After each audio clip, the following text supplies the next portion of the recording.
धन्यवाद. बघा मी उभा राहून बोलतो म्हणजे बाईकच्या माईक थोडे खालती राहते. खरं तर इथे माझं आधी देखील येणं जाणं राहिलेलं आहे, वडिलांसोबत आलेलो आहे.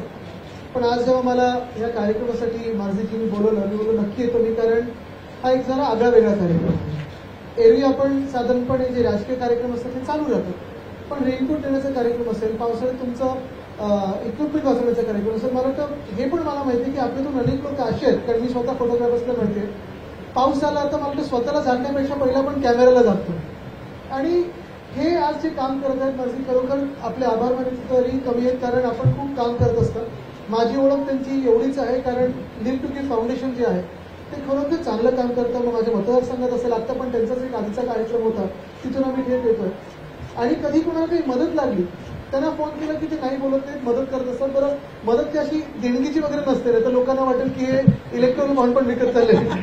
हे कोणाला मेडिकल मदत पाहिजे असेल, डॉक्टर सोबत जोडायचं असेल, मतदारसंघात कुठेही मुंबईभरात कोणालाही काही तशी मेडिकल मदत किंवा असं काही कार्यक्रम असेल तर माझे स्वतः आवाजून पुढे असतात. आज खरोखर इथे येऊन मला आनंद होतोय की आपल्याशी जरा शांत ह्याच्यात भेटायला मिळतं, नाही तर आपली सतत धावपळ असते. सगळे फ्लॅशबल्ब जुडत असतात आणि आम्ही पण घाईघाई कुठेतरी आतून गाडीतून कुठेतरी कार्यक्रमातून गाडी किंवा विधानभवनाच्या पायऱ्यांवर असतो. पण आज जरा शांततेत भेट होते सगळ्यांचं. असंच हीच ओळख मला वाटतं महत्वाची, की आपण सगळे तसं पाहिलं की सगळे फोटोग्राफर आहोत. मग त्याच्यात व्हिडिओ जर्नलिस्ट आले, फोटो जर्नलिस्ट आले. मी आपल्या सर्वांना शुभेच्छा देतो. आपण जे काम करतो ते फार महत्वाचं आहे.